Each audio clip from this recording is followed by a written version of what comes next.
we are going to a new math concept called the coordinate plane today. And I love coordinate planes. Now I want you to think of a plane as a flat surface that goes on forever and ever and ever in all directions. The way we show that surface is we show it with number lines, because we know number lines are infinitely long and they never end. So what we're going to do is we're going to take a number line and we're going to go left to right. And we call that number line the x-axis. And then we're going to tilt another number line going top to bottom. And we call that number line the y-axis. And whenever you take two number lines and cross them, we create four sections. And that becomes part of our coordinate plane. Now, it looks like the plane ends, but I want you to remember, it never ends. It could go on in all directions forever. So each of these sections is enormous. So I just caught the very middle part of this coordinate plane. Now, each section has a name. And so this section here, which is top right, that's called quadrant 1. And we use Roman numerals to show that quadrant. Now, if we go to the left of it on top, that's called quadrant 2. If we then go down to the bottom left, that's called quadrant 3. And then the bottom right is called quadrant 4. So it's like going around counterclockwise in the direction.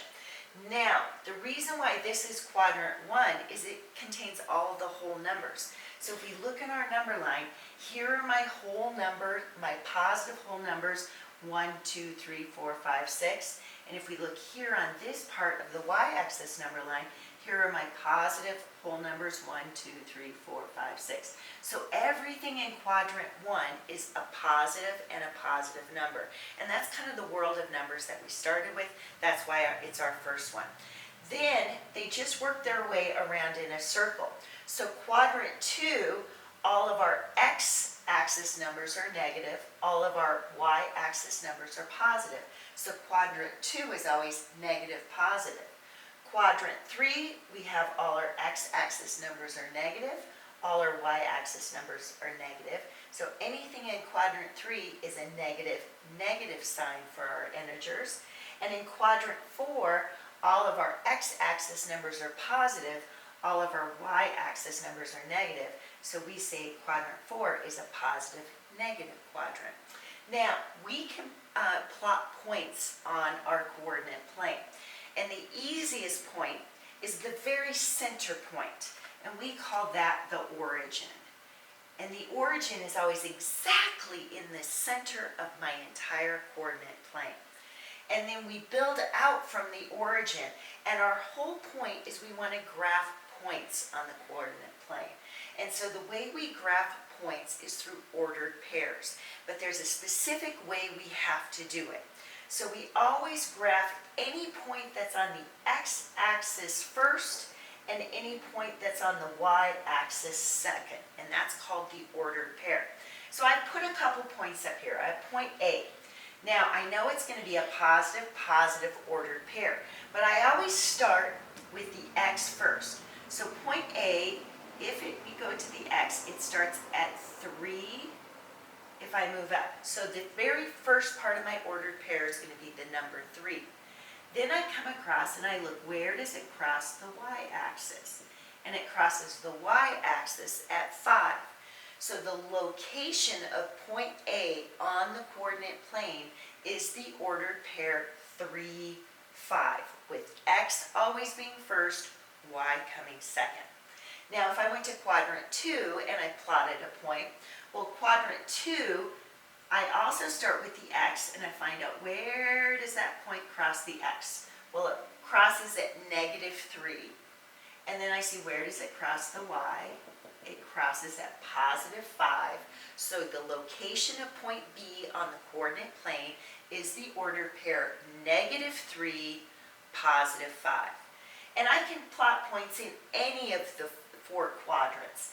Now notice I'm only using integers, but you can plot rational numbers as well, because we know that the number line contains integers and decimals and fractions. They contain all the numbers. So say I have a rational number and I have the ordered pair 1 1/2 and 1 1/2. Well, notice they're both positive numbers, therefore I know it has to be in quadrant 1. So if I go to 1 1/2 on the x, which is right here, and I go to 1 1/2 on the y, which is right here, and I see where they hit together, that point right there would be the location of 1 1/2 and 1 1/2. So anything can be plotted on the coordinate plane. Now, this center part right here is the ordered pair 0, 0. And so that is the ordered pair that is called our origin.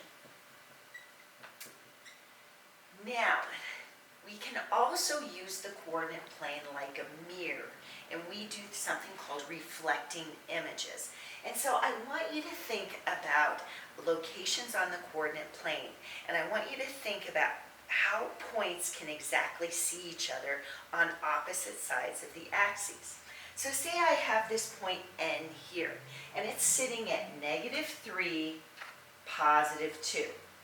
Well, if I want to see its mirror image, so I want to be able to flip to the other side and have it see its exact self in another quadrant, but I have to think, what axes does it actually flip across? So if I have -3, 2 on this side, the exact opposite location in the exact same spot would be a +3, 2 on this side. And because it flipped over this y-axis, M is a reflection of N across the y-axis. So that's all that a reflection means. But you don't have to just go across the y-axis, you can also go across the x-axis. So if I come back to my N at -3, 2, and I want to reflect it to the exact same location across the x-axis, well, my ordered pair numbers are the same, just the integer signs are different. So -3 still remains -3, because that's the location I am on the x. But my 2, +2, becomes a -2. So here's that same location that's been reflected across the x-axis, and that would be P is a reflection of N across the x-axis. So think of those reflections as mirror images, and they can either go across the x or they can go across the y. So I think that pretty much covers it for rational numbers on the coordinate plane. I think it's your turn to start working and have some fun with math.